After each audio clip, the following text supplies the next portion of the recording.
So I'll hit record on this video, if you're cool with that, Janelle. Yeah, I put makeup on, so. Well, there's no need. I was like doing research. I was like, oh, they put them on YouTube now. I gotta actually like. It gave me an excuse not to wear pajamas all the time. I mean, well, athleisure, but.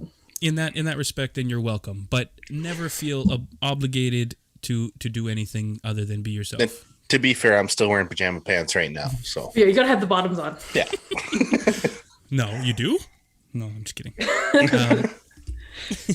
I always podcast naked, but no, that's okay.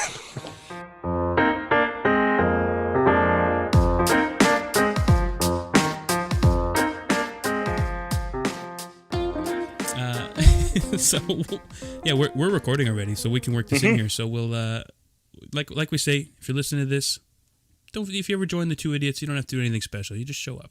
That's right. Clearly, just we don't be do you. anything. So yeah. But anyway, so hello everyone. Welcome to another episode of the Two Idiots podcast. My name is Reg. I am Randy. That one's Randy, and joining us this week from somewhere in Winnipeg, I think. Yeah, straight from West Broadway. West Broadway, represent. Word up. Joining us for the second time, Miss Janelle Murdock. Welcome here. Welcome. Thank you. Yeah, you're back again. Back at it. Janelle's Guess back. who's back? Back again. I don't remember how many weeks ago. What, you were 37 or something? Years ago. Something like that. Literally years ago. We were just little baby podcasters. Yeah, like a year and a half ago for sure. What the hell are we now? You're adolescent. In your adolescence. You were episode 31. 31. Wow. That's, well, this will be episode 114, so that's like 80 episodes ago. Well, look at you. Look at us go. Always progressing, moving forward. That's right, we're flying. Yeah. And Janelle has been in our top 5. Her episode has been in the top 5 forever. So pretty much our whole run. Yeah, bravo. Yeah. Always. You have to own it. Lean into it. I sent it to my family group chat, and I was like, to my brother Josh, I was like, suck it, Josh. Also former guest of the show. We're just getting the whole clan in That's right. in the show. Anyway. So the reason we started planning this, Janelle, is because you and I were both gushing over Christopher Meloni's butt. So we should probably lean into that a little bit. Just right off the hop, just get right into it. Yeah, no holds barred. He is quite the badonkey. Now, where did this begin? Is my question. Literally that. Where can I see his ass? That it's. Oh, I'll try and find that picture. Because I like Christopher Meloni, but I don't know if I ever looked at his butt that hard. Oh, everyone loves him. Elliot Stabler. Look at that. It's the 4th picture on Google Images. Okay. Yeah, I see it. Yeah, right? Yeah. You should be like under the picture definition of dump truck. Jesus Christ, man. That guy's got a peach. No kidding. I didn't realize it because you had shared it in your story, Janelle, right? Yeah, because it was hilarious. Yeah. Because it looked like, I don't know, it looked like he had, I don't know, not even pillows because it looked very firm. It was 2 like glazed melons. hams. Yeah, a couple of hams. Yeah. Yeah. I think that's his nickname. It's Christopher Couple of Hams Meloni. That's right. Or a full thing of baloney. Anyway, yeah, that was sort of the precursor. But I've been, we've been talking about maybe getting you back in here for a hot minute here anyway. So it just, as the impetus, some nice man booty never hurts to get the ball rolling. Never. Yeah. Okay. Anyway, are there any other famous butts we should talk about, Janelle? That's hilarious because I screenshotted the message that we sent to like my siblings group chat, and my sister's like, "You got to talk about Blake Griffin's thighs," and I was like, "I don't know who that is." Blake NBA Griffin's player. thighs. I looked it up, and I was like, we're not Meloni level, so yeah. Well, let's see. Now I got to look. I'm looking it up too. Blake Griffin thighs. I didn't even realize that was his feature. Whoa. Those was are I wrong? Maybe I just didn't look at a good picture of them. I've seen better. I mean, I'm going to share this here just so that people watching the video can see Blake Griffin's thighs. But, damn, I'm so bad at this stupid, this dumb Zoom. Yeah. Anyway, so that is Blake Griffin allegedly. Oh, come on, Pinterest, shut up. Okay, so those are his thighs. People watching right there. Got some hefty thighs. But now look up like The Rock's thighs. Yeah. Or better yet, we're going to look up Martin St. Louis thighs. Sure. Again, another sport. St. Look Louis. at those. Look at those buggers. Them some Those skater trunks, legs if yeah. I ever see them. Yeah. That is what hockey does to your thighs. Nice try. So what's wrong with Blake. you, Reg? Oh, they're there. They're just covered in a thick winter sweater. I hear you. Yeah.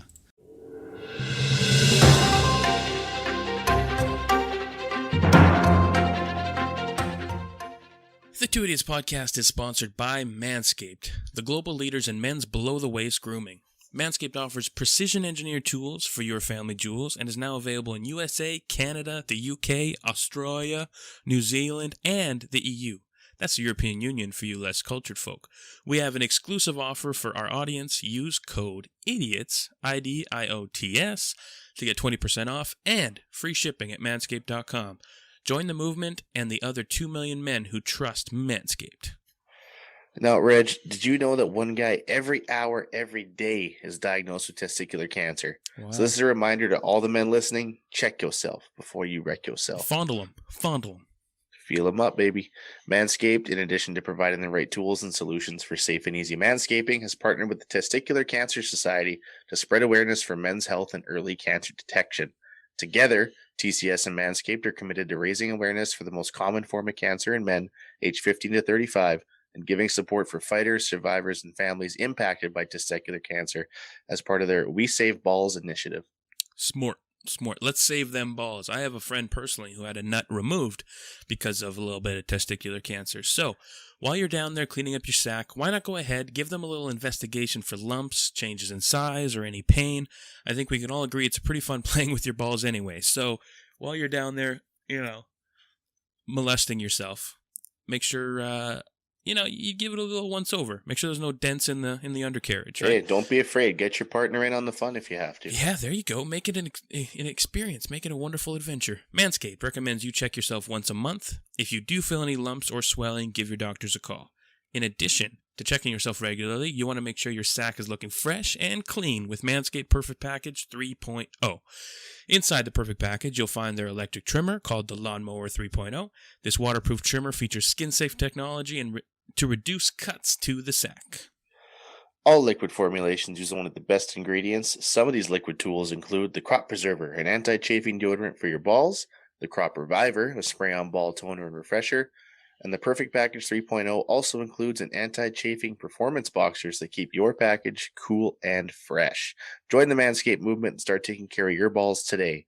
Get 20% off and free shipping with code IDIOTS at manscaped.com. Always use the right tools for the job. That's right.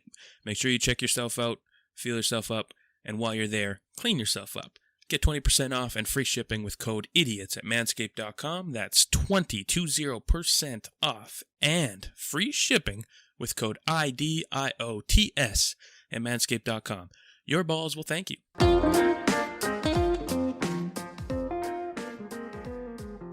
So suffice to say, there's a lot of pretty people. So, I mean, Blake Griffin's, he's okay. It's okay. I mean, as far as thighs go, it's fine. Is he still dating a Kardashian? I don't think. Was he? Or was that long ago? I don't know. I don't remember. I think he was one of the Jenner girls, I think. I think so. I don't recall exactly, but he got out before they stole his soul. It happens. Before the curse could get him. Yeah, I don't know. Janelle's definitely more up on the pop culture than for sure I am. I'm pretty sure. So you would know. I don't. I've never. I'm like Kardashian adjacent because my wife loves the show, so that's how I get all my information. It's all your pillow talk. It's just what's going on with the Jenners. You think Kim's okay now that her and Kanye are splitting up? I don't know. It's a crisis. I did go on a big tangent like that to my husband too about them splitting up. I was like, I can't listen to the Ye sound album anymore because he has a song called "Wouldn't Leave" and she left. And I was all in my feels. How could she? Yeah. I don't care. I'm gonna say that right now. I don't care. Kanye West is a bit of a loon, and Kim Kardashian is Kim Kardashian. So that's. I don't know. I thought the show was she's taking it's her last season this season, and I think she's taking the bar next year is her plan. Yeah, she's doing a lot of reform and prison reform and stuff. That I had heard. Mm-hmm. Yeah. So props to her for that. But for everything else, I don't know. Yeah. Anyway, well, I know Randy watches that type of stuff. Are you also into what's the show, Randy? Big Brother? No, is that the one that you're into? Oh, I love Big Brother. Yeah. Yeah. Do you watch that too, Janelle? I haven't for years. Like when I was younger, my mom, we would all watch it every week, and we were very into it. But like, I think it's been like 10 years since I've watched. Mm-hmm. But I do like a little bit of that reality stuff. Like get a little bit of that drama fix. I love it. Yeah. I'm a sucker for some of them. Like I'll do Big Brother. I love watching Below Deck. That's like my go-to reality show. They just live on a ship. It's just about like yachties and their life. Like it follows like the interior, like the stewardesses, and then it follows like the exterior, which is like the boatswain and the deckhands and stuff. And it's all drama because they all bang and whatever. I've heard the name of that before, but I didn't realize like that's what it was about. That's what it is. Yeah. It just follows like the lives of the crew basically, and what it's like Downton Abbey on water. Basically, yes, essentially.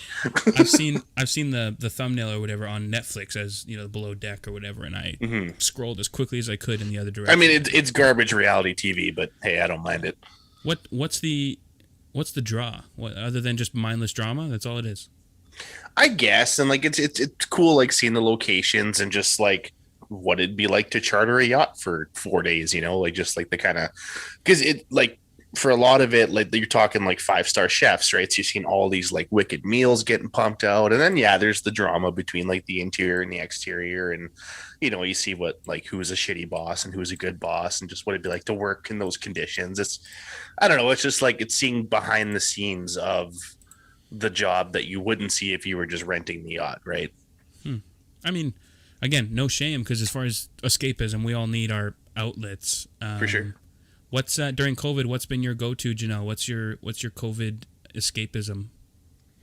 I constantly just have something on, whether it's like something I've watched a million times or like at first it was like a lot of audiobooks, a lot of podcasts, and now I've kind of like burnt myself out on that. So right now I'm rewatching the X-Files because it's on Disney Plus. So I have that on in the background. I just need something on, in the background to like stop. So it's not just constant quiet. How does the X-Files hold up now, years on?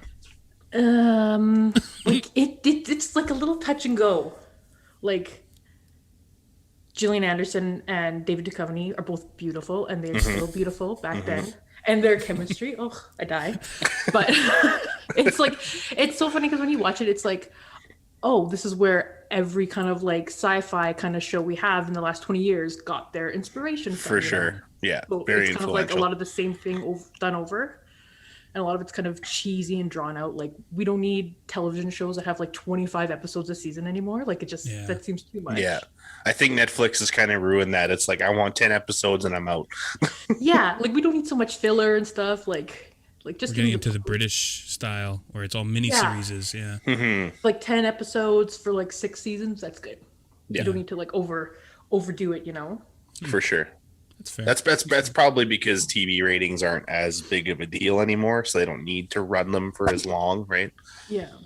Yeah. I guess they. Yeah, because the method of making money is different now. It's not based solely on commercial ad revenue. So then you'd want a 25 episode run because then you can sell 10,000 ad. And like appointment television isn't a thing anymore, right? Because of DVR, because of all like the internet and streaming. Yeah. It's true. Anyway, speaking of, it's funny to watch it's funny to watch TV with like someone like my nephew. I'll watch like cable TV at my mom's with him, and he's just like, "Oh, there's so many ads." And like I never like thought of them in that way. Yeah, you're right. There's too many ads. We all complained about commercials growing up. At least I did for sure. I used to hate commercials, and now I'm almost a little bit nostalgic, but at the same time, I don't want to go back to that. But it feels we're in this new generation type weirdness. It's strange. Yeah. Right. I don't know. We're on the cutting edge. Anyway, speaking of your Downton Abbey comment before, so R.I.P. to Prince Phillip, if anybody cares about such things. He has allegedly been alive this whole time, and he just died. So, and let's be fair, DMX like stole his thunder. Yeah. Where my dog's at? Yeah. I don't know. What was your guys' reaction when you heard that? First of all, the Prince died, and then I guess DMX. Prince Phillip, I was like, okay, because like Peace. It's been coming, but at the same time, it's like, oh, okay, it's like surprising, but not because he's so old. Mm-hmm. But it's like I don't really care. Like the only time I've ever cared about Prince Philip is when Matt Smith played him in The Crown. Agreed, Like, 100%. That's the only time. It's the only time I've ever cared. Is like when it's about The Crown, but it's like, Yeah. yeah, like who cares, kind of thing. It's sad that like someone lost their partner of 70 Sure. years. Like that would be super heartbreaking. But it's like, Yeah. Yeah, It's an like he was interesting thing. 99. Like he Yeah. lived a long, full life. long life. I'm shooting for like 49, and we'll see what happens after that. Everything after that is just icing. It's just Yeah, exactly. Randy, what was your Prince Philip take? Did you weep uncontrollably? No, I was like, oh, okay, cool. Like I figured that was happening. He's looked like a ghoul for 20 years. Cool. But yeah, no, it's, I mean, like, again, like you said, right, it's sad that someone loses a partner of that long, especially in an era where relationships often don't go anywhere near that long anymore. But yeah, I mean, you know, it sucks. I think the Queen probably gets her blood changed every 3 weeks, so I don't think she'll be going anytime soon. But it really didn't bother me that much. Like the DMX one kind of hit me harder because he was a big influence on my musical taste growing up. Like I distinctly remember being probably 13 or 14, and me and Tyrone would go deliver like Pizza Hut pamphlets to the door, and we'd each have an earbud and be playing "It's Dark and Hell Is Hot" on like just replay. So just bumping DMX at 13 years old, biking through Steinbach. So like that was a super influential time for me. So that one hit me a little harder than Prince Philip did. That's fair. That's fair. How about you, Janelle? Were you a big DMXer? No, I feel like that's a little bit like too much before my time. Like I'll recognize Throwing songs. shade, But Randy. yeah, like I know it's like I recognize songs. I'm like, yeah, definitely like good, but like I just personally like don't know that much. Yeah. Well, I mean, he was big like probably 99 to 2003. Yeah. And that was like kind of his prime. And then after that, it just sort of like dropped off. You know, you can't watch a movie from like the early 2000s without like some of his music's in there or something. Exactly. Or Like, even him in it. Like he was in a couple of wasn't it like a Stallone or a Steven Seagal movie, and he was in a couple other biggest one. He was in one with Jet Li, and I can't remember what the is Cradle to the Grave. I think is the movie, but yeah, that was probably his biggest acting role. He's done stuff here and there, but I mean, he was very open with his drug issues for years. I mean, he's been in a rehab for, you know, I don't know, 5 or 6 times. So, and apparently he died from cardiac arrest due to an overdose. So. Oh, is that right? Yeah, but he was always very open about like his mental health stuff and his, you know, his demons with drugs and all that kind of stuff. So it's I've always admired him for being very public and open with that. Yeah, it's like something that you don't see like a lot of like back like 10 years ago, even a lot of people being open with and like talking about openly like, either like mental health or addiction. So like, yeah, that is very commendable. For sure. Yeah, no, for sure. Again, it was another thing where I've always loved the British monarchy as a thing, or just monarchies in general. It's sort of my jam. I don't know why. I love the history of. It's interesting. Yeah, exactly. It's fascinating from that perspective. But then again, like we mentioned on a past episode, it's like you don't get that obscenely wealthy by being nice to people, to put it for sure bluntly or politely. And we toured Buckingham Palace, and it blows your mind. The opulence, every ceiling is intricately weaved with gold and wrought silver and whatever the fuck else, and it's gorgeous. But like again, you don't get that by being a wonderful person, and it's kind of disgusting. So I was a little bit conflicted. It was both blown away, and also the ice cream in the backyard of Buckingham Palace, amazing. But but the Queen makes it herself. Yeah, there was actually this guy ahead of the Queen makes it herself. It's like bottled Queen breast milk turned into ice cream. Oh my god! You know she didn't breastfeed. It then dried up right away. Yeah. Well, that she couldn't. She was too busy selling it. That's what it is. Yeah. It was all for the ice cream. There was actually a guy ahead of us in one of the staircases, going God knows where in that maze of a building, but they have kind of what's normally accessible on the walls. It's covered in kind of plexiglass because there's massive signs saying don't touch anything, but of course people like to touch things. And there was a guy ahead of us. He actually jumped past the plexiglass just to like swat a tapestry on the wall.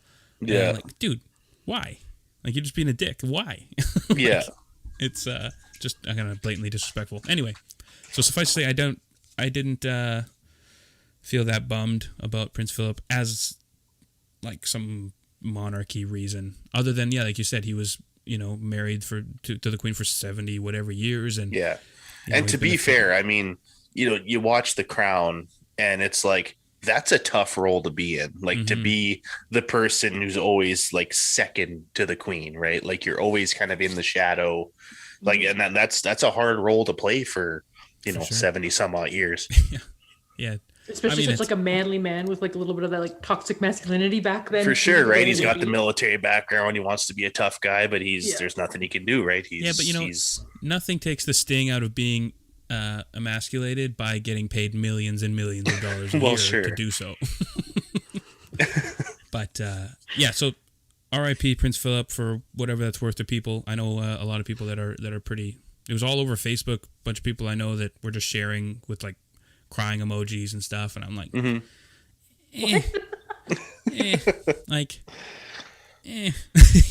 to a lot of people, the royal family is still a big deal, I guess, right? So yeah, it's true. Like my grandma was obsessed. Like my nana stayed up all night like to watch when Prince William and Kate Middleton got married, and she was like in her like late 60s. Like, like especially grandparents, they love them.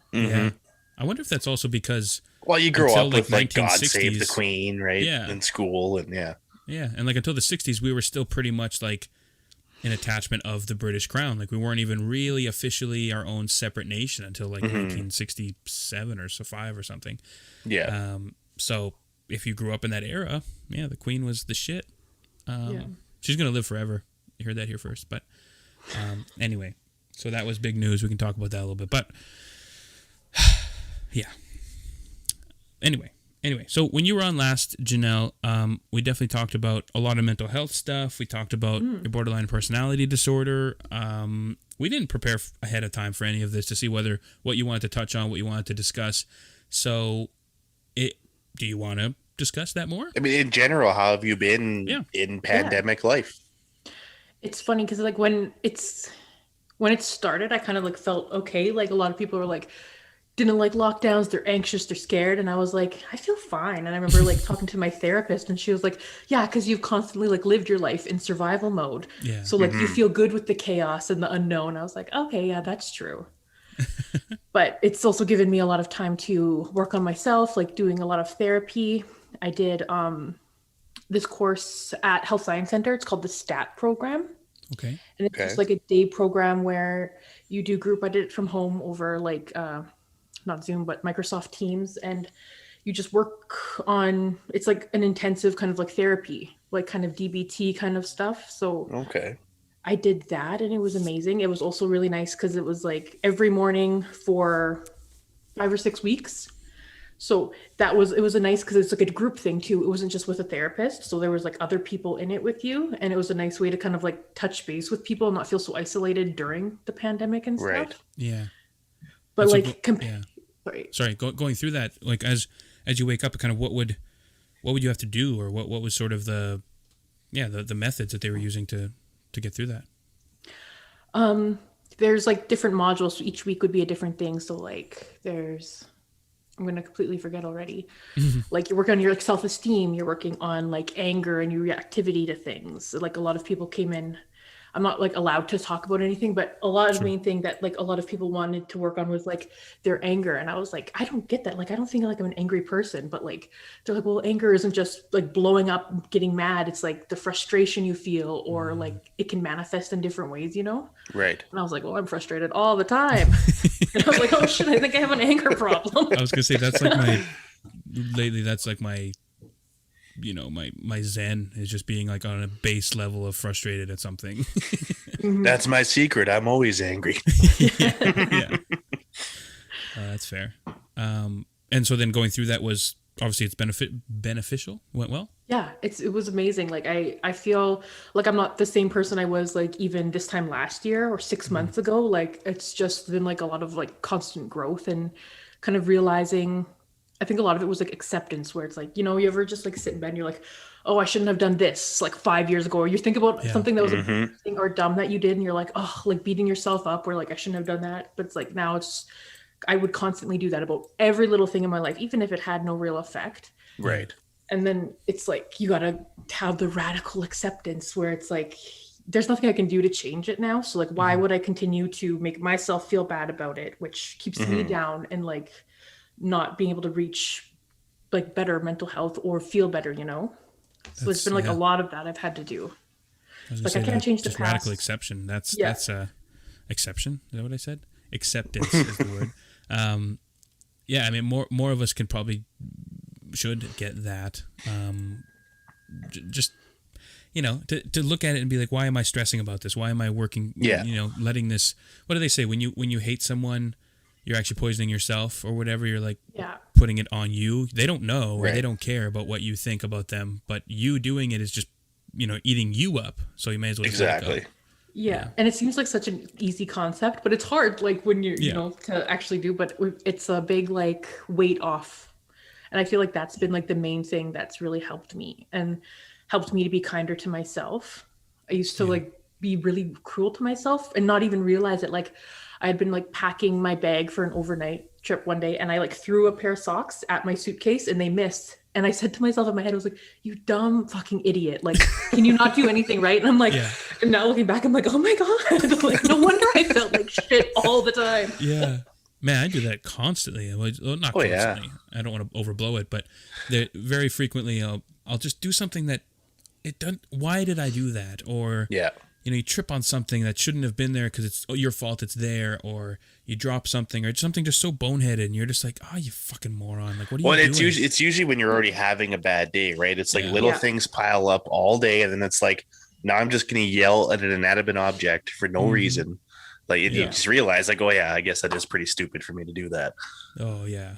Yeah. Which can't beat yourself up for saying it's stupid either. Like, yeah, exactly, right? It's just like this cycle. It's... Mental health is a really sticky wicket, as the Brits would say. It's a challenge for sure.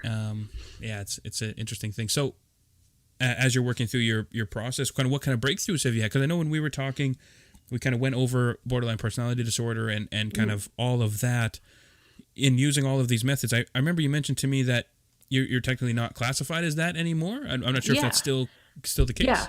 So like I don't fit like a lot of the like you need to have so and so symptoms to be classified as it, and I don't fit a lot of them anymore. Like I got my emotions pretty much under control, you know, like I'm not gonna react. I've always been very reactive and like just quick to get mad, get sad, and like that's something that I've kind of been able to work around too with like just kind of like reordering your thinking. And be like taking a step and like, okay, like why do I want to blow up if someone just says one little thing to me? Like, and it's not even like I just take everything like so personally, like it was a personal attack if like somebody was just stating something, you know? Oh yeah, okay. Right. So there's a lot of things, I don't like have everything written down, but I'm like there was always like a fear of rejection and abandonment that comes with like BPD like that. And that's something that I've worked really hard on, like addressing like, oh, like why do I have this? Like my childhood triggers from like my dad or something. There's like abandonment issues come from, and you can like work through that and like understand, you know? Sure. For sure. And I mean, and not to, I don't know how to say this properly, but I don't want to take your previous situation, and make it sound like it was, you know, some horrible thing. But now that you're in this next stage, was there a feeling of relief or excitement, or was it just sort of like a transition and you just keep working on it? Kind of what was your reaction to that now that you're not, I guess, considered on that spectrum? Yeah, it felt like a lot of relief and like pride, because I feel like I worked really hard to kind of, my whole life I've struggled with mental health, and I feel like they always say like you're not going to get better till you're ready, and I'm like, oh well, I'm like, I don't want to feel like shit all the time, like I'm ready to get better, but you actually like do have to put in the work, and sometimes you're not ready and you don't realize, and you try to do it and it doesn't work. So once I started taking it like super seriously a little bit after I talked with you guys, or during that process was like the beginning of it, and it's taken until now, so like a year and a half to really get to that place where it's like, I'm not like, trigger warning, I'm not like suicidal, you know, I'm not thinking, I don't have like suicidal ideation. That's amazing. Yeah. I'm not, and like the things too was like, I was talking to my therapist, I was like talking about depression, whatever. She's like, well, I don't think you're depressed. And I was like, oh my God, I'm not actually depressed. I was like, I've just been saying it for so long. I'm like used to that. I was like, I'm not depressed. I like my life. Like, I'm not living every day just to get through the day, you know? Right. I was like, I'm actually like enjoying, I'm happy. And like, it's not a bad life. It's just like a bad day. It's a bad hour right now. Or like, you know, it's not catastrophizing everything. It's all about framing it too. Cause I've even seen just recently, just yesterday before it was basically a smaller picture of like a graph on a big dip. And then you zoom it out and it was all climbing until that dip, right? So it's basically look at it over the broader view and it's probably less the sky is falling and more, you know, it's a slight dip. Yeah, so, it's a rainy day and as opposed, you know, what's been a sunny week. Yeah, exactly. Yeah, for just like kind of switching your mindset. And that's something that's so hard to do when you are in the throes of depression or something like that, you know? Well, like you said, like it takes work. Like you said, it's been, you know, about a year and a half at this point. It's not an overnight thing. You can liken it to like going to the gym, right? I want to lose weight, but I'm not going to see 40 pounds drop off tomorrow. Like you have to put in the work and the time, and it is a process. Yeah, and it's hard. So like you don't want to get don't get discouraged if it's not going to happen overnight. Exactly. And even if you have a bad day where you're like, I'm in the same boat. I've put on like a COVID 70, so I need to, you know, get back after it at least to just to simmer down here a little bit. But and even if you take it on, I'm so bad for it. Where when I'm trying to be healthy and do well physically, then I have a bad day where I eat something shitty or whatever. And then my brain's like, well, you already fucked this day up. You may as well fuck it up. And then it's like, you know, okay, so you had a breakfast sandwich in the morning and now you're totally off your thing. You may as well just have fucking 80 burgers. That's right, yeah. And then, well, you may as well just have ice cream for supper and then do nothing all day. Day's a waste. It's gone, right? And that's not a healthy mindset. That's a little disordered eating there. Oh, I'm super. Yeah, no, I'm a mess. But I'm not sure why. I've been thinking a little bit about it lately. I suspect it's probably because growing up, it was eat what's on your plate no matter what. You put it on your plate, you eat it. And so now I'm a super glutton. Like I could just eat all day, and then trying to not do that while also eating. I don't crave healthy stuff as a rule. So it's like I have to really get myself into that most rhythm. people don't. Yeah, it's true. Especially not the hefty fellas like me. But like for me, I've noticed for myself, like it's. I mean, I love food, but for me, it's like a stress thing. So if I'm having like a real bad day, I'm like, I'm just going to hop into McDonald's and grab 2 junior chickens because that's what makes me feel good. And I'm like, okay, totally. That'll make me forget about whatever's happening today. And that's something I've been really trying to overcome the last, 3-4 months because I've sort of come to terms with why I do it.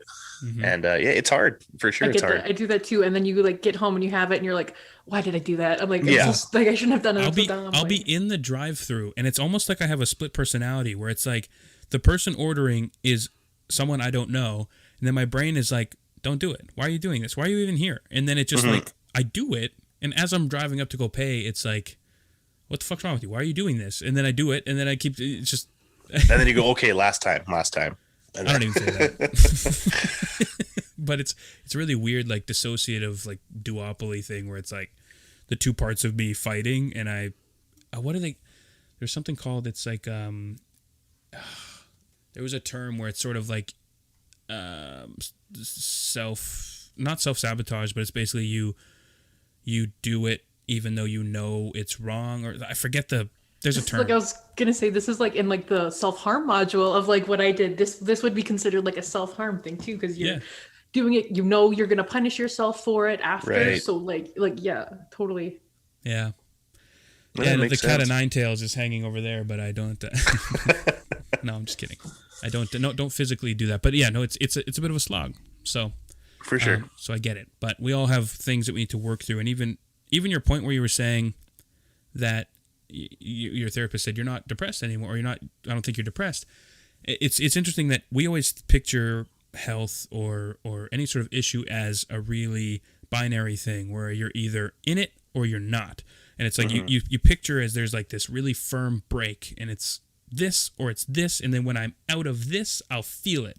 But then when you're saying it's like you transition from depressive to maybe not, and you're like, you have to be like reminded that it's changed. Yeah, you get so used to like living a certain way or like having that in your head that you're this or you're that, and then it's like, oh, maybe I'm not. Yeah, that's great. But like we talk on the show quite a lot about mental health, and the last one we just recorded, we went on a long thing about how guys need to be better at talking about their mental health, and I think we're starting to do that on the show. But I'm in the same boat where I've been in a bit of a funk the last while. So do you have any tips from your journey, Janelle, that we could apply to ours? I don't want to make you you're the therapist, that you're here to help us or anything, but is there anything that kind of comes to mind that maybe listeners and particularly us could take advantage of? I think for me, this is always something I hated when people would tell me to do for years. I was like, no, like that's stupid. I don't want to do it. But like mindfulness. Oh, sure. Because like I've lived like the majority of my life just in autopilot, like you're just going, you're not really aware. You're always in like dissociating somewhere else, It's like when you're driving and then you're like, oh shit, like was that light red? Was it green? Like you can't remember as you're driving, like I've constantly done that and just kind of been okay with it. And it's like, no wonder I feel so disconnected and like from my life and like depressed for so long, because I'm not like actually in the moment living it.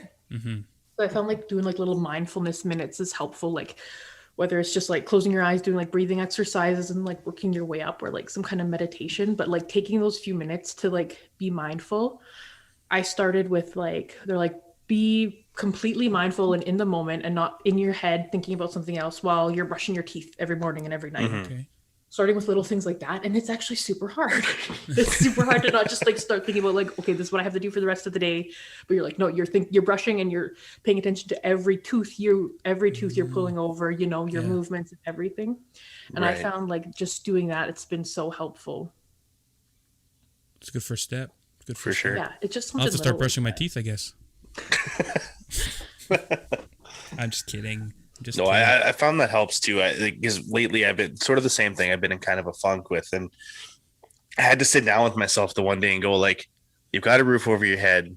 You've got a like beautiful wife, your kid's awesome. Like what's going on? And it's sort of the same thing. I had to sit down because Hallie was throwing a tantrum one day or something. I'm like, God, like, why did I have a kid? Like, am I just going to be a bad dad? Like, what is this? Right. And I sat down and I'm like, look, just sit and just play with her for like 3 minutes. Just be in the moment with her. And I find that, and like you said, with the mindfulness, it does help to just sit and then think, and then like you're a little more appreciative of what you have after that. I found having the kid has definitely changed my perspective on a lot of that. And even in those situations, she might be freaking out because she feels the detachment or something, or that sure she needs the attention, or she's craving something like that. And I know for me it stems from like, my biological dad didn't want me. So like deep down, I'm like, is this something that's rooted in me? Like, am I never meant to be a am I going to be the same person? And I know I'm not, but that stuff like sits with you, right? Yeah, totally. We're getting real. Yeah, absolutely. But yeah, no, that's well. And I mean, speaking of kids, Janelle, you were pregnant. I'm very pregnant. Thank you. When are you due again? June 10th. Wow. Just wait 6 days. Landed on my birthday. Which day is your birthday? The 16th. The 16th? I knew your birthday was in June, or I thought it was May, actually. I'm lying. I thought it was May. I know my brother. That you think about my birthday at all is a great honor to me. I always try to remember people's birthday. Randy, when's your birthday so I can put it in my calendar? July 12th. That's right. Oh, it's just after my mom's. These are easy to remember. Well, there you go. Mine's but almost again, perfectly in the middle of the year. How's the pregnancy journey been for you? It's been good. I think like we found out in early October that I was pregnant, and I feel like that was at a time when like my mental health was really like on the up, and it's just awakened this like crazy like growth spurt in me in like my mental health and just general maturity in who I am. I feel like I'm on like I was talking to my sister about this, and like she's like, this sounds so cheesy, but it's true. But it's like you're on the precipice of being like reborn. Like you as a person exist always, but like as you like are ready to become a mother, a whole new part of you is born, and like it's a really crazy, amazing journey. But like I can feel that, like I just have this urge to do better and become better and the best I can be for her. Right. Oh, that's amazing. Because weren't there concerns that you couldn't conceive at one point or something? Like I have like polycystic ovary syndrome, when like that can cause like fibroids and like scarring on your uterus, which I had, and it can cause like just general like fertility issues. So like there was a point where like Travis and I, when we got married almost 7 years ago, we've never used birth control. So it's like, Oh wow. what the hell's going on? And like, Yeah. I've had one miscarriage very early on, but since then, like, we've had nothing, you know? Right. So all of a sudden we got this little surprise in October, like a happy little surprise. We're like, holy shit. Like and like this of all times for this to be happening is like during a goddamn pandemic. I wonder if it had to do with, because as you're working on yourself and, you know, kind of opening up neural pathways that may have been closed or constricted or something, and maybe it, you know, opened up some sort of fertility piece or something, you know? Totally. I was like, that's something I was talking with my best friend and my sister about too. Is like, I was like, my sister's like a big believer, like the universe. So, you know, something, she was like, it wasn't, you weren't ready before, like, and now you've really been going through these changes to become like the best version of yourself. She's like, so now time and like you're ready and you're being rewarded for all your hard work. And I was like, oh my god, like, I was like, I was crying. It's like, so I didn't want to cry today, damn it. I like cry every day now. It's like I'm in the third trimester, so I'm just like crying all the time. You're like Randy. That's I cry pretty much daily as it is too, so it's all good. I'm with you. Like I said, I almost cried watching WandaVision, but that's as close as I've been lately. Oh. I cried watching that WandaVision. Oh my god, that finale! Oof. Oh. Yeah, that final scene with them and saying goodbye, like, you know, goodbye to the kids, and I'm just like, oh my god, yeah, I didn't want to be a puddle, but I'm going to be a puddle. Yeah. If you haven't watched it by now, you're not going to watch it.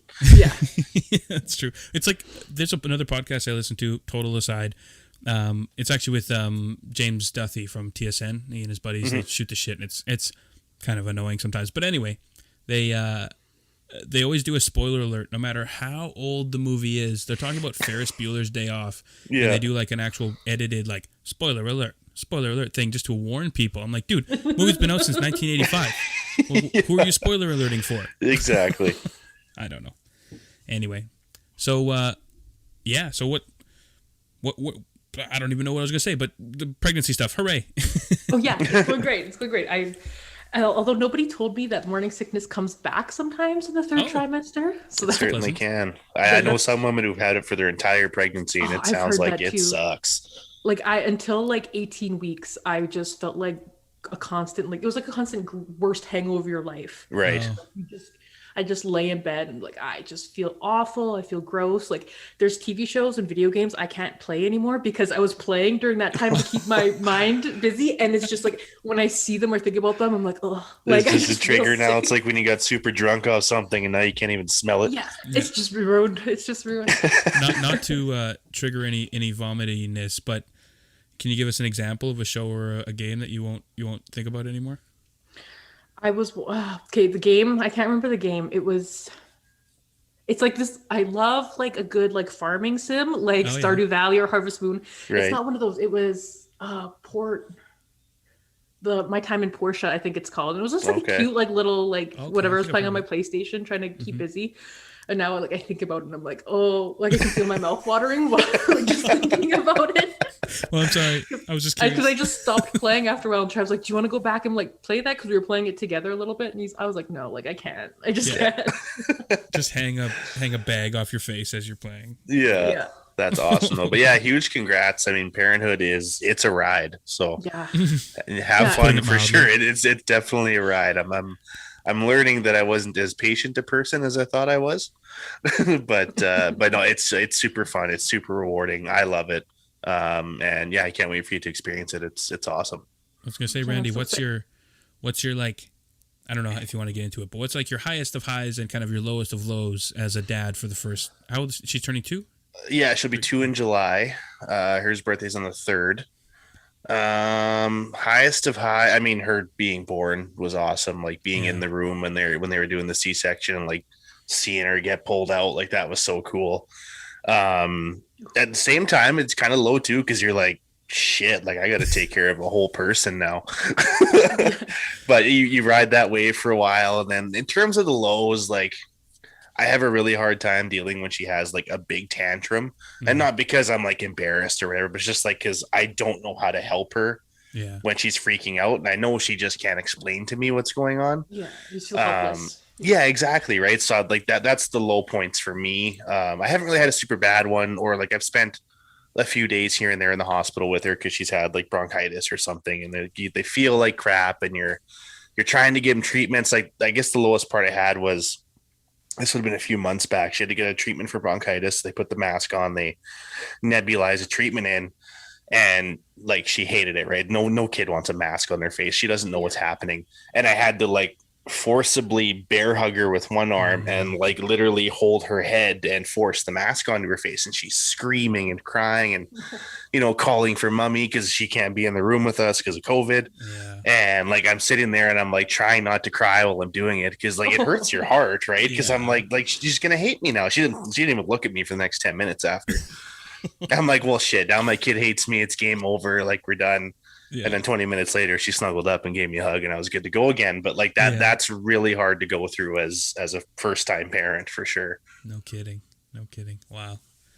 How about you, Janelle? What are you looking forward to the most, or kind of what's your general vibe going into becoming a mom? I'm just excited. Like, it's something like I've literally dreamt of being a mom since I was like a little toddler, little girl. I've just always wanted to be a mom. I've been dreaming about like my baby, what they'd be, who they'd be, kind of like what they'll look like since I was a kid. It's something I've always wanted. So I'm just really excited for the whole experience. And I was laughing with Trav. I don't know why. I keep like picturing her, like, because it's going to be a little girl, and whoever they grow up and are, that's who they are. But a little girl we're expecting, and I keep picturing like being in like the backyard in the summer at like his parents' house, and like her eating raw watermelon and roll cooking because like a little big floppy white hat. Yeah, like, that's little summer that's baby, amazing. Because like that's what I like to do in the summer. Summer children. 100%. It's fun seeing the personality come out, and like then you guys just kind of sit there and go like, oh yeah, that's from me, that's from you, that's from there, right? And especially at this age, like I find, the first couple of months, obviously they just kind of lay there and they eat and poop, and like it's awesome because they're cool. Yeah, they eat poop. So like because they're cool little humans, but they're like this age now, from like kind of like a year and a half to about this 2.5 stage, just seeing how much they develop every day, like, is so fun. The new words they learn, the way they figure out how puzzles work, and climbing things. It's so cool just to watch your little brains work and just discovering the world, kind of thing. For sure. Yeah. Like you get to see it again through a kid's eyes, and like, they don't know what's going on, but they're just having a blast doing it. Yeah. Or frustrated and mad, one or the other. Yeah, either one, Speaking of worlds and stuff, so Janelle, I mean, you're an Indigenous woman, as Randy and I know. People that have listened to your other episode will have known, and your husband is not. So yes. I'm curious, as you're having a baby, kind of, blending the two cultures, how do you plan on navigating that as far as, both sides? Yeah, it's something I've kind of like been thinking about more and more lately, because I'm still like on my own journey discovering myself and, all of that, like that culture. So it's been like a little bit like I don't know certain things, and like, so I see some of my friends who are like connected to their culture, never been disconnected, and they're like talking about their babies and like introducing them and doing different teachings with them, and I was like, well, I don't know, that I feel insecure about myself, Yeah. I was like, I gotta really start researching and doing these things so I know what to teach her, but I'm trying not to like be too hard on myself or put pressure on myself right now. Like, there are like a bunch of like beautiful children's books that have come out, like written by like Indigenous women, especially. Oh yeah. To kind of like that teachings to them and you as you go along. Right. Yeah, without putting too much on it, because I mean, at the end of the day, however you parent is how you'll parent. You know what I mean? Like, without putting too fine a point on it, or to say that you have to have done this ceremony by this time, blah blah blah blah blah. If that isn't your, I don't know, yourself, your upbringing, then there's no shame in you not doing it. You know what I mean? If you don't know. Well, it's something too, right? Like, you could incorporate your child in the learning process. Be like, I don't know about this, but let's learn it together. Yeah. Yeah. I like the idea of doing that too. Yeah. Kind of like learning. It's a journey for both of you. Yeah. Mm-hmm. Absolutely. While eating a lot of Mennonite food. Yeah, exactly. Yeah. There's a great show, and I've told Reg about this before, and I really enjoyed it. It's called Molly of Denali. Like my little girl. My little girl loves it, and I think it's awesome for her to learn about other cultures and stuff like that. And it's cool because like they talk in their native language, like their Gwich'en and they're from Alaska, a little like a fictional town called Kaya, but they say thank you in the native language. They'll say a whole sentence in the native language in Gwich'en, and then they'll switch over to English to like tell you what it means. And I think that's just so cool. Like the whole first episode, like I've told Reg, deals with residential schools. Yeah. And how like her grandpa was in a residential school, got his music and his language taken away, and then how he kind of rediscovers that later. And it's awesome. I'm so glad that a kids show is willing to do that and showcase other cultures. And it's a fun show. I learn shit on it every day. Yeah, that's awesome. I love that. It's so cute. Yeah, we're in the age of everybody bitching and moaning about cancel culture, which I firmly believe is almost entirely a myth. But I'm just glad that more things are coming out every day that tackle these giant issues that a lot of people either don't know about or have ignored. And I'm glad that a whole generation of kids will know the term residential school, first of all, because we didn't growing up. It wasn't in school. It wasn't even or if it was totally glossed over. Yeah, and it's like something that's like, oh, you think that happened like 100 years ago or something, it's not something that you realize it's like so recent. For sure. I've thought about trying to learn. I mean, I don't have the mental capacity lately with school and life and such, but eventually I've thought about trying to learn maybe Anishinaabe or Ojibwe, Cree, something like that. But I'm a little bit curious because I don't want, especially things being as they are, kind of prickly and culturally, and as a white guy with no connection to any of it, I don't want to be like that kind of douchey hipster, right. indigenous, pretending to be indigenous type guy. That's not what I want to put across. Or at least come across as that, Yeah, no, that's understandable. So I think I don't think there's anything wrong with you like wanting to learn that or trying that. Like, yeah.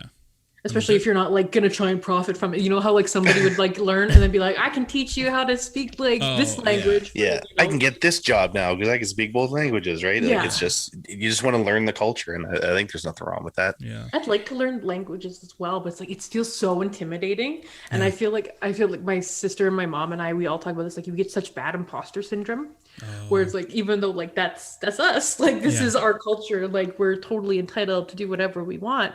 And like we just always feel like we're just not supposed to be there, or like it's hard to like get past that kind of mindset. Right. I could get that. Yeah. Yeah. Well, even a friend of mine is learning. What's it called now? The Métis language. Michif? Is it Michif? Yeah, Michif. Yeah. So she's learning some of that, which is interesting to hear, kind of how it's influenced by French, while at the same time, kind of the indigenous side and being made its own language. It's interesting. Languages are fun. It's just actually there's like more. It's more pressure to do that than because I would love to learn Spanish too, but I feel no pressure knowing it or learning it or using it. Right. But if I were to like, go to a local powwow or something as some white dickhead and then just start talking, and I'd feel so weird. Right. It would be a totally different thing, right? Like yeah. It's heavy. It's weird. I actually on Wob's birthday a couple months ago, whatever that was, I Googled how to say happy birthday in Anishinaabe, I think, or would that be Ojibwe? Or is Anishinaabe does that cover the language too? Anishinaabe covers like like Potawatomi, Ojibwe, like it's like a generalization of like these certain ones, right? Yeah, that's kind of what I thought. So it's not probably accurate to call that language Anishinaabe necessarily. I think it might be though. I don't even know. It's hard. It's right. It's like a regional dialect that like encompasses sort of. Yeah, it's that sort of like can kind of like go wherever, like under the umbrella of Anishinaabe. Is the way I understand it is like a Cree, Ojibwe, a couple others, I believe. But so I don't know. However it works, I googled it, and then I sent it to him, and I was like, I don't know if that's right. So happy birthday in English as well. And he's like, no, you nailed it. I'm like, good. That's nice. He probably appreciates the effort. For sure. Yeah, I mean, I googled it. How much effort is that? But. There's a lot of people out there who aren't even willing to Google anything, so you're good. It's true. I almost obsessively over Google. Like Kat and I will talk about something and she'll mention it, and I'm like, I wonder if it's this blah blah blah blah blah, and then she'll be like, "You're gonna Google it, aren't you?" Like, of course, I can't just leave it be. Come on, you gotta know. Yeah, if there's a question, you gotta figure it out. Whether or not you remember it, you have to throw it out there. But yeah.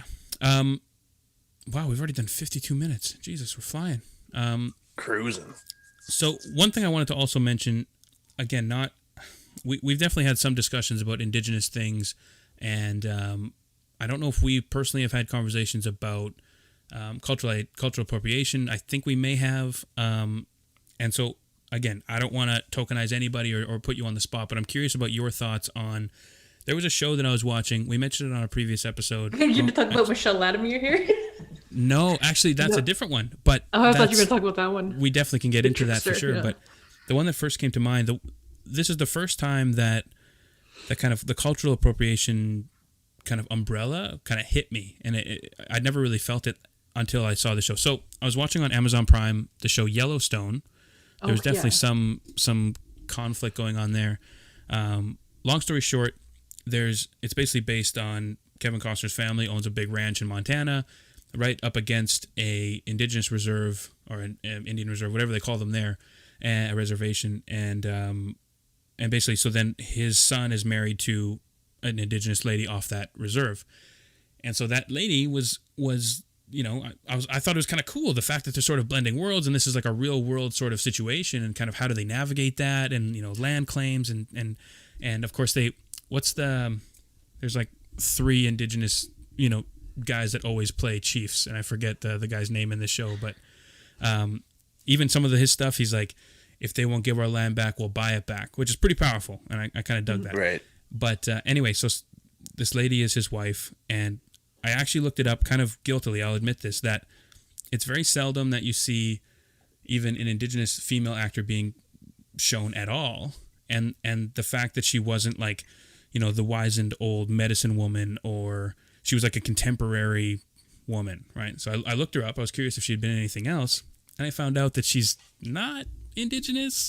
she's like half Chinese or something, and she claims to be like 1/16 Cherokee, but that tribe has no record of her or her family or anything ever being a part of it. Adam Beach had this big thing. He was kind of talking about that as well, and when I saw that, I was just because in the second season she starts talking about indigenous things, how her people were being treated and how they were treated, and the land being stolen. I'm like, the point, I agree that they need to be teaching this stuff from that perspective, but are you the person to be saying that? It was, long story short, it was a very kind of an eye-opening thing, because I've since stopped watching the show, because when I first found out that she wasn't actually indigenous, I'm like, maybe it's still, it can move the story along, and it's, not necessarily that bad of a thing to at least recognize that it's, it's a real life thing. But then she's like a college professor, and she's teaching these very pointed perspectives as though it would happen to her. And I'm like, but then on the flip side, I'm like, if you're an actor, should you not be able to play different things? And I'm like, God, I don't know. And I kind of got lost. So it's so hard maybe when give us your perspective on something like that. Yeah, when there's like so little opportunities for representation like that, to have like them go to somebody who's not indigenous. And I know that like the tribal enrollment is super different in the States, and like there are a lot of people who've been disconnected who should rightfully be part of them. But I think a lot of people who like pull on that aren't those kind of people. Like even like in the Twilight series, like 2 of the main indigenous people aren't indigenous. Like one of them is also like Asian. I feel like he's like maybe Chinese, and he just claims that and says that he's got a little bit of Blackfoot in him, so gets the role, Right. And it's so hard, and it's like you don't want to make people prove themselves with like blood quantum, because I don't think that's a good way to do it either. Thing anyway. It's very toxic. But when you're claiming to be something outright and just taking from other people who deserve that exposure more than you do, I don't think that's right. Yeah. Especially like this stuff too with like on Trickster, the TV show on CBC, where it had Michelle Latimer, who's this director who's always claimed to be indigenous. She said she was like Ojibwe, and then she said she was Métis, and none of these places that she claims claim her or know who she is.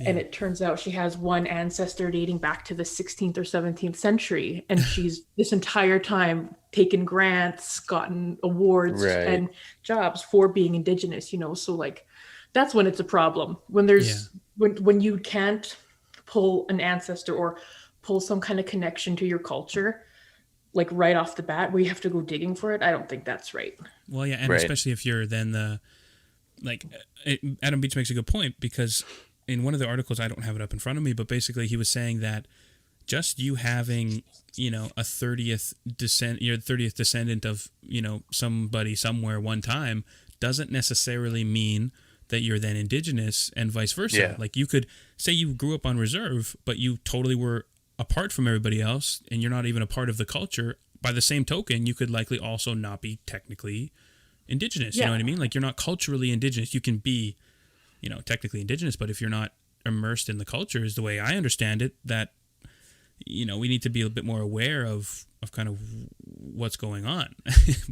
But then we lean on the quantum stuff, or sorry, the blood quantum stuff, and it all gets real sticky. I don't know. Yeah, that's what's so hard for us too. Like, I grew up in Steinbach, you know. My mom's half white, half Ojibwe and Potawatomi, and she's always felt very like an outsider in both cultures. You know, she's never really been immersed in it either. So it's like my dad is a little bit more. He's Cree, and he's, you know, grew up on the reserve, a city res kid, you know. So it's hard to navigate, especially like too, where it's like that's why we feel like imposters sometimes. Like, and like I'm not gonna. Like let's just share, like my sister switched her reserve to our dad's, which is Fisher River, because we are under our mom in Ontario. So she just switched, and they just started offering off reserve members to have to get vaccinated with like COVID vaccinations. And she was really having a hard time with it, whether she should do it or not. And she was like texting me about it. She was like, I just feel like maybe it's not my place. I was like, well, like, no, you're a registered member. You're like, you have just as much entitlement to it as anybody else who's an off reserve registered member. Like, but it's just those things you struggle with. Cause it's like, I didn't grow up there. Like, I've been there a handful of times, spent time with my grandma, but like, it's just hard to feel like an outsider, but like, you don't want to take opportunities from people on the res or people who are more a part of the culture than you are, you know? Yeah. So like, that's something I struggle with too. And like, I would never like be like, book me. I'm an indigenous woman. Like I'm an indigenous woman, and I'm going to be proud to say that. But like, I'm not going to be like, put myself out there and market myself, you know, when there are so many more people who are like in touch and connected that can and should be given those opportunities. Right. Yeah, it's so interesting, and again, because as two white guys, as Randy and I are, it's always been especially if I'm trying to be involved, you know, to be an ally, whatever, and support the people that are looking for support. It's just there's so many pitfalls, and you don't know kind of it's a lot of murky waters, man. You got to do so much research into it, and really just decide for yourself if you think that it's right or it's wrong, and just figure that out. Like, you listen, you talk about this actress, and I'm gonna go back to Meloni Denali because I just love the show, I guess. But like, one thing I like about that show is that like the main character is voiced by an 11-year-old girl named Sovereign Bill. She's, I think, from like the Muckleshoot tribe in the States. They tried really hard to like hire all indigenous actors for these roles, like Lauren Cardinal, who plays, I can't remember his name on Corner Gas, right? But he's the cop, right? Davis. Yeah. And like he plays the grandpa, and like then everybody they went and found people from like reservations and different tribes in the States, and really tried to incorporate that into the show. And I just think it's so awesome to have, you know, now kids can grow up, you know, looking up to these actors in their roles and seeing like, oh yeah, there are opportunities for people like me out there. Yeah. And that's why like every like kid born in the 80s or 90s, indigenous kid that you know loves Adam Beach, because that's all we had. We had Graham Greene and we had Adam Beach. He's everybody's uncle. He's a hell of a guy. Well, Adam Beach is the best. I love him. Yeah. I was telling my husband too. I was like, did you know that I'm the most popular Nietzsche that's ever been on The Two Idiots? Because I was like, I'm more popular than Adam Beach and Wob Canoe. Yeah. Son, eat it. Yeah. I was like, their episodes can't touch me. Yeah. Mic drop Wob and Wob who? Yeah, I thought so. Yeah. Never heard of her. But no, I always jokingly make a friend of mine, when we were talking about politics and stuff, I always allude to the fact that a lot of probably Manitoba voters are put off by the fact that Wob isn't a white guy and running in politics, much like Jagmeet Singh. And I always make the joke to my buddy. I'm like, yeah, until that Rob Canoe guy gets in, he's got it, but spelt like the canoe. You know, if they've got to rebrand a little to really get those rural Those are all white folks on board, but no, fuck that. No, forget that. That's how I feel.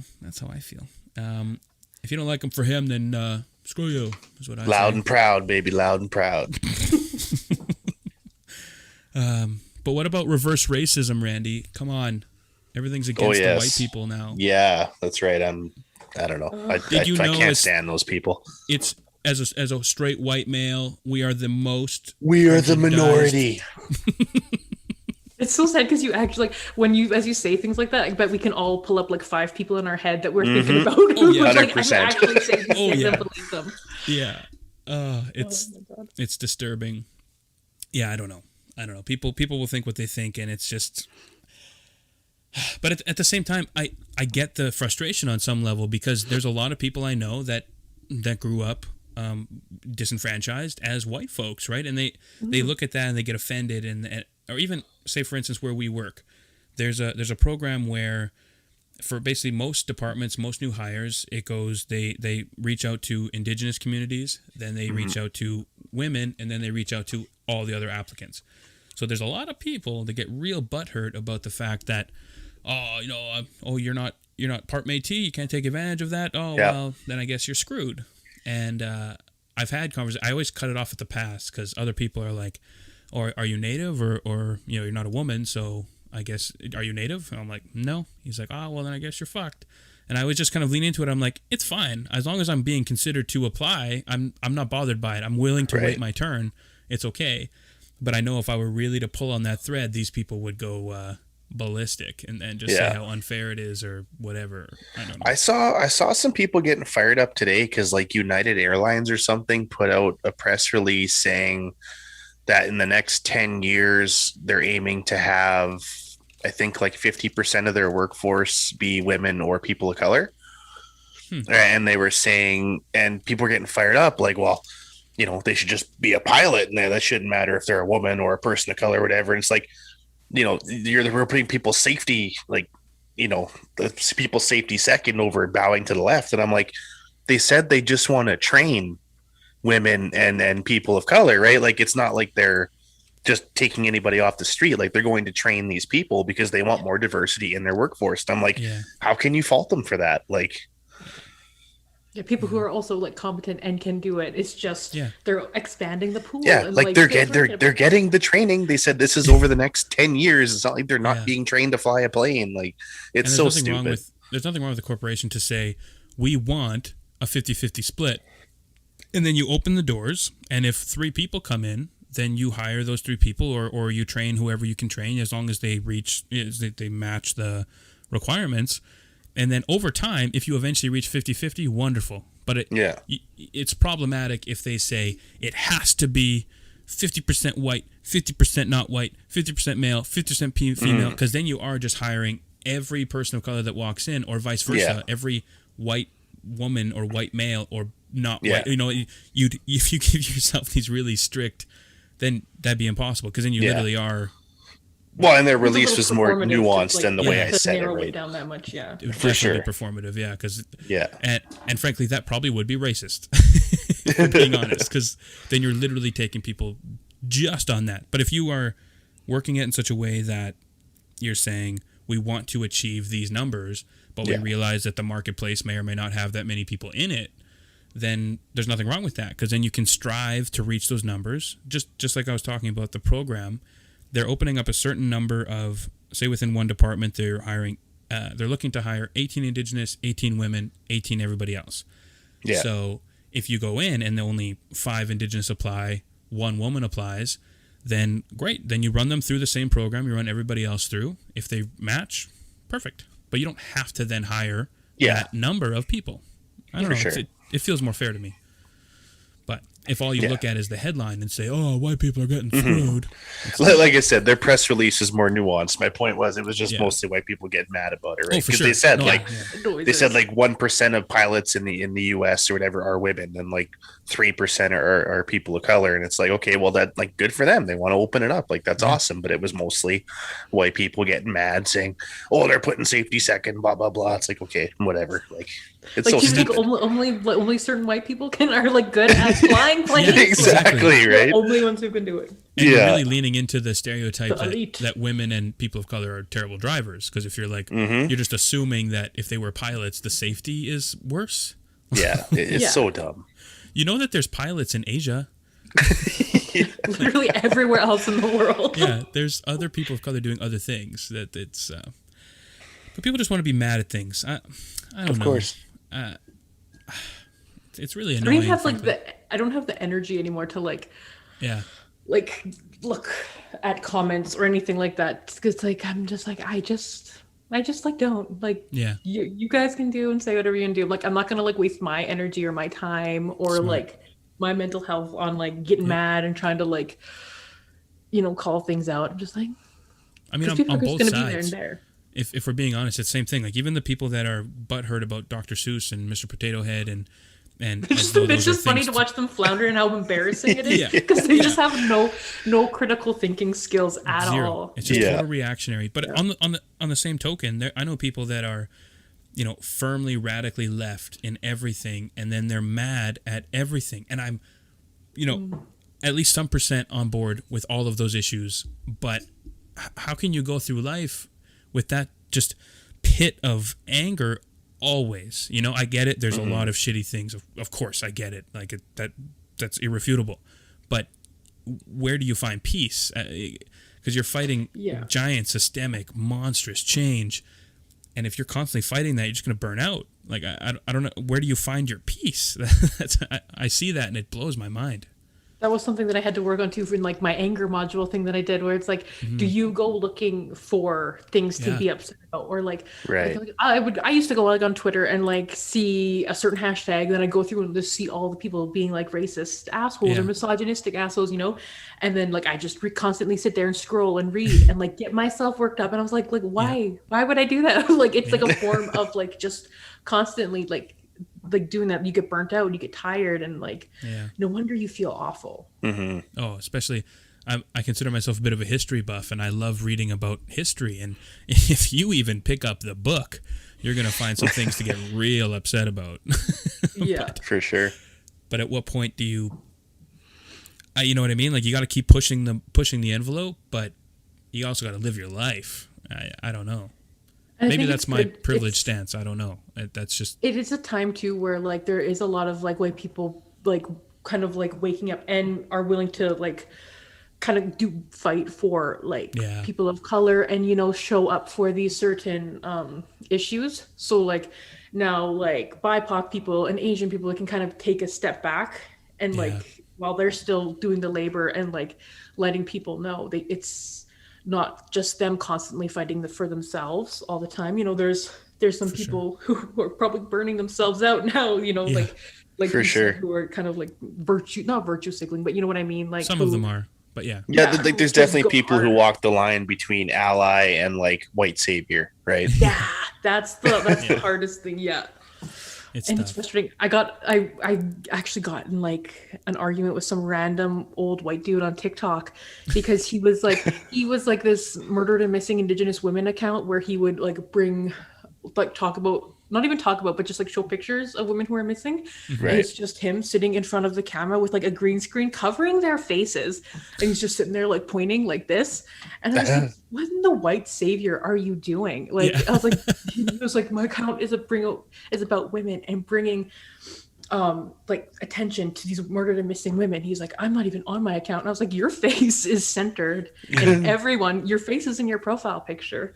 I was like, you're like being a little bit of white savior, dude. Like take a step back and realize. And then he said to me, he was like, even though you're a racist, I'll still go looking for you when you go missing. I was like, Wow. Oh my god. oh, I was like, wow. And then I was like, I'm done with the internet. I was like, nope, I can't do this anymore. There are so many layers of shit in that comment. Wow. Yeah. And I was like, that's when I was like, mm-mm. I was like, Yeah. you're just so disconnected. Like again, like white saviorism, Yeah. And there's Yeah. nothing wrong with saying, if you're being that performative guy, if someone critiques you and says, just take it down a notch, sit back, reassess, you can still keep your channel maybe and Yeah. just do it well. Just realize like you're centering yourself in this whole account. Like it's not Yeah. about, it's still kind of about you. Yeah. And people For even sure. getting revved up. I don't want ever to seem that I don't appreciate everybody that's really burning hard for it. Like, I'm glad that so much movement has been made on all these issues, and that's amazing, and I'm thrilled for it. But like I'm saying, when I see that stuff peripherally, I'm like, I want to support all of that, but how do you have the energy to run that hot for everything all the time? Yeah. Yeah, you gotta like take care, because that burns your mental health away, like totally. Yeah. Like you gotta Like, take care of yourself a little bit first. Yeah, the self-care is a big part of it. Oh, completely. I don't know. It's an interesting world, and we're just trying to find our way in it. And I don't know. I don't know if this is what you expected. We started off talking about butts, but I feel like it's been good flow. We've been doing all right. I don't know. Yeah. You seem a little bit less nervous than the first time you joined us. Yeah, which is crazy because like I haven't like had a lot of conversations in the last while, like I'm just so isolated. I'm texting. I was like, I'm gonna be like an awkward mess. And then like I stopped taking my ADHD medication when I got pregnant. Okay. So I was like, I'm not gonna be like able to focus on anything. I'm gonna be going down rabbit trails. And I was like, it's actually kind of turned out okay. Yeah, no, that's the beauty of it. Sometimes it works out. Sometimes it works out. For sure. I do the same thing now where the only time I really talk to people is basically here. So I ramble like an idiot, clearly. Or I'll occasionally see some people and then I just a word vomit. Just yeah. And it's a bit problematic, but I've always been chatty. It is what it is, Reg. It's all good. That's why we love you. Yeah, well, you have no choice. If anyone watches this is on them. But I don't know if you guys have, I don't know how much time you have, Janelle, but I don't know if anyone's interested in doing a quick Oscar nomination pick them Oh, or no? geez. I haven't looked at any of them yet.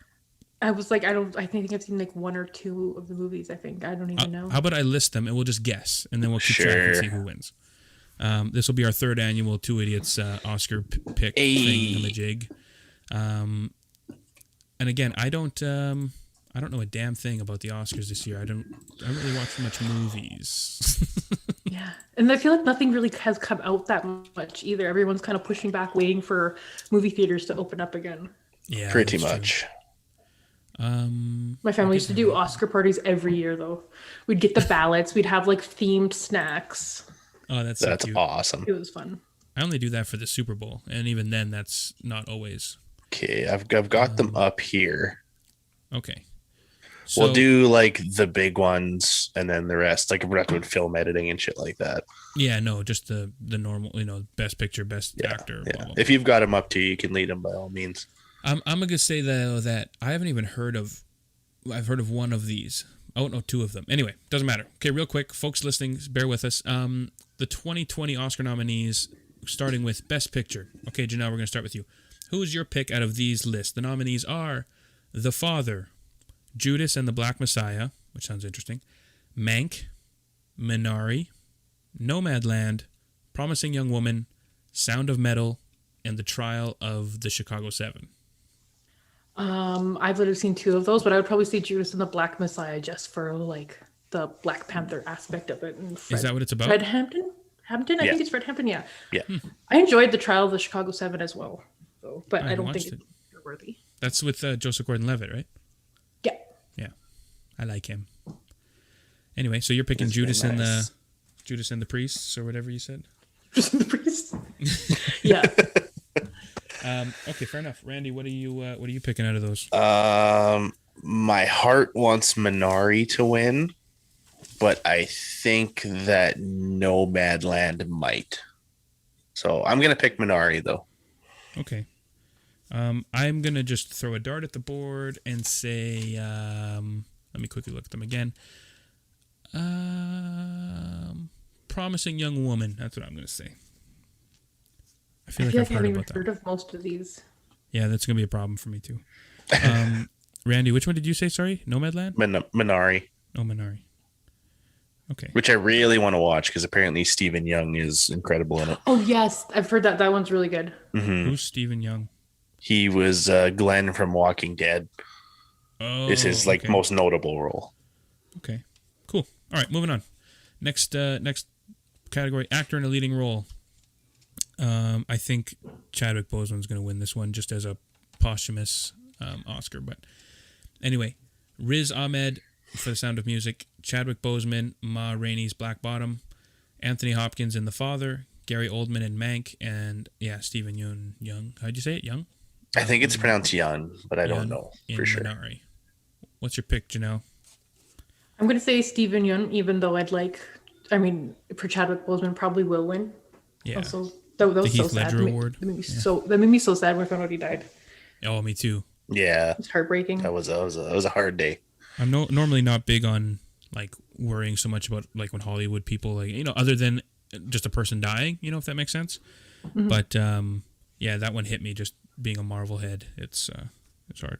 And he just seems like such a fantastic person, For sure. and doing all that he did while going through that cancer, which is really awful, like a really awful one to have. Not that all aren't, but Right. Yeah, no, I get that. No, it's crazy. I'm gonna go with Stephen Young as well.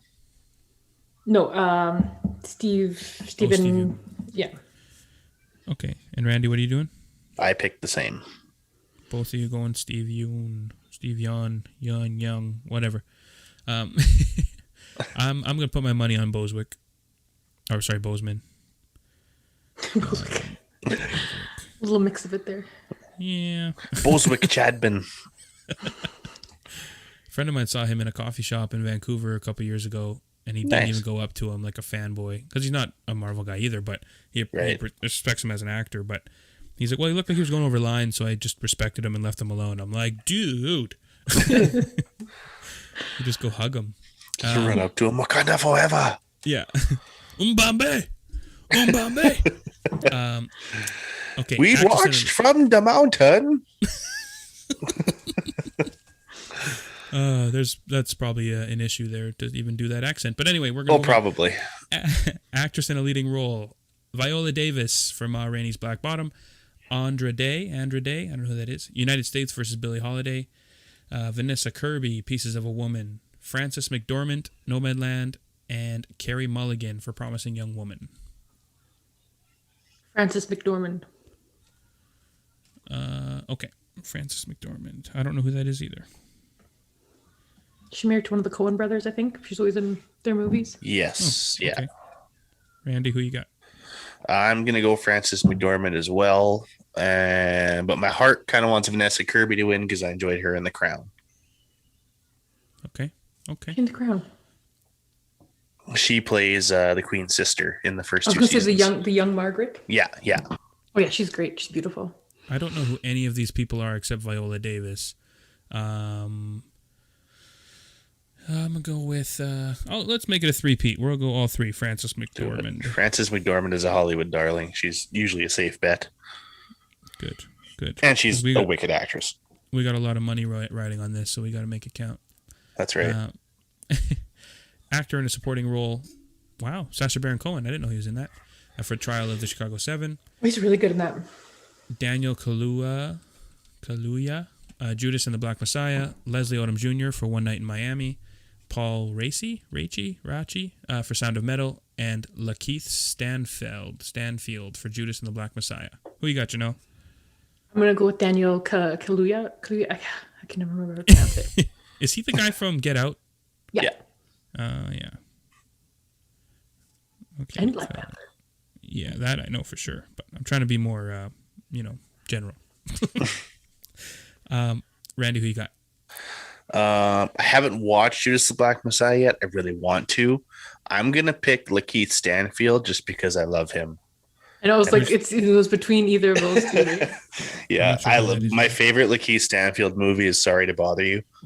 We just watched that a couple of weeks ago. It's so good. And it takes such a weird turn, but it's so good. I'm getting some mean FOMO over here, guys. I haven't seen any of these. Definitely, if you're going to watch any of those movies, watch Sorry to Bother You like in the next few days because it's awesome. Fair enough. Okay, I haven't seen any of this, so let's go with... I'm going to say Leslie Odom Jr. just because I like his music. Do it. Also a very good actor. If I end up cleaning up here, then you guys are terrible because I'm mostly just guessing. Guessing too. I'm just going with people I like. Yeah, pretty much. Actress in a supporting role. Ooh, Maria Bakalova for Borat 2. Glenn Close for Hillbilly Elegy. Olivia Colman for the father, Amanda Seyfried for Mank, and Yoo Jung Yoon for Minari. I love Olivia Colman She's the best. from like the days of what's it called? Peep Show. You ever watch Peep Show? The BBC? Oh, I've heard good things about it. so ridiculous. That's the first time I saw her. But so funny. I'm trying to think, that name sounds so familiar. Olivia Colman. I think I know who that is. Well, we've talked about it because I was like gushing over Broadchurch. That's the first time I ever saw her was in Her and David Broadchurch. Tennant in that one. Yes, that's her a great too. show. I only know her from watching way too many Graham Norton clips, but she's delightful. So that's who you're going she's with, wonderful. Janelle? Yeah. Coleman. Randy, who you got? I think I'm gonna pick Glenn Close Ooh, okay. because I haven't seen that movie, but the trailer looked real good, and I think she has a chance. Cruella de Vil. Who am I going to go with? I like Borat too, but I don't know if she deserves an Oscar for it. It could be the underdog. You never know. Yeah, it's true. Knowing, the world's topsy-turvy, so who knows? I'm going to go with Coleman as well. Just the we'll fact that a Borat movie is nominated for an Academy Award is pretty unreal. Yeah. We'll do directing, and then we'll do best animated feature film, and then we'll call it. Sure.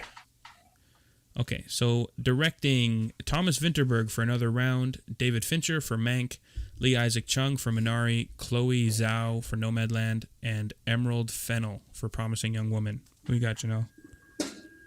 Did you say Lee Isaac Chung? Chung? Okay, yeah. Let's do that one. Okay. That's an interesting name. Like three very different names together. Yeah. You got like Southern Jewish Asian. Randy, who you got? I think Chloe Zhao is going to take it. Okay. I think that's what I'm going to pick. She's actually doing the Eternals for Marvel now. That's her next big project. Ooh. The one with the stacked cast? Yes.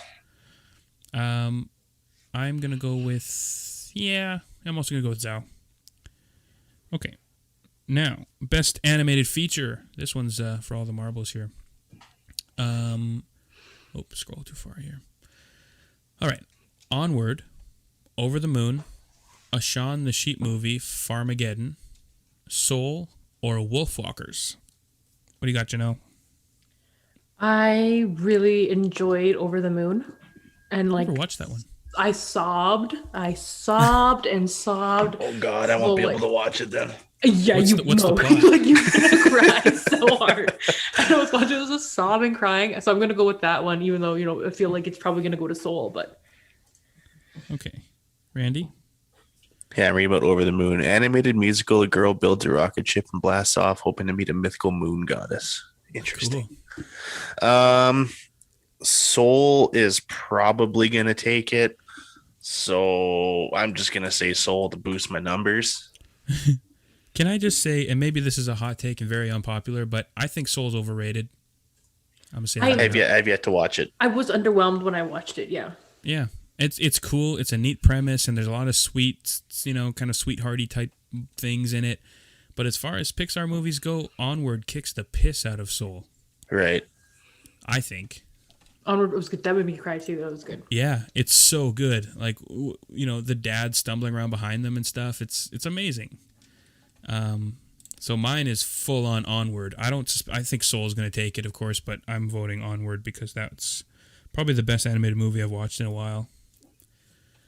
And Chris Pratt. How can you vote against Chris Pratt? Pratt. Anyway.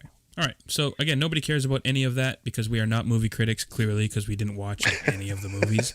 But it's still fun. The Shot in the Dark Oscar Hour. Yeah, we're a couple of idiots, plus Janelle. So that's right. Yeah. 2-time guest on We're Idiot. What? Yeah. Anyway, all right, cool. So we still enough of your time. Let's. I don't know if there's anything you want to promote, anything you want to plug, anything you got going on that you want people to know about. No, I'm just growing a human, getting ready for that. So. Well, that sounds like a lot of work, and I'm happy that you're able to do it and that everything's going well. And I wish you guys all the best. 100%. Yeah, thank you. You bet. You bet. All right, Janelle. Well, thank you so much for joining us. This was fun. Yeah, it was awesome. Thank you. Nice to be Appreciate back. it. Okay. Well, have a good day. You too. Goodbye. Bye.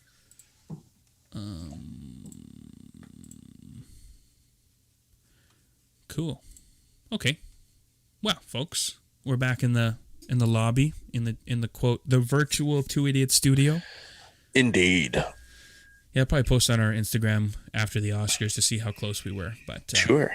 when did those drop? The 25th or something? Something like that. I don't remember. I had the page open too when I was looking at it. I'm pretty sure it's like the 25th or something.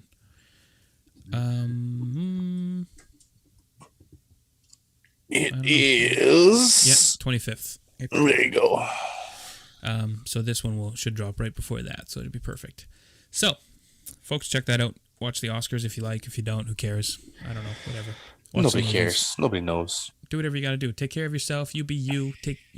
Look after yourself. Some self-help and all that. Self-care is where it's at, baby. Yeah, buddy. We had a good conversation today about exactly that. Looking after yourself and growth, moving forward, all that stuff. For sure. So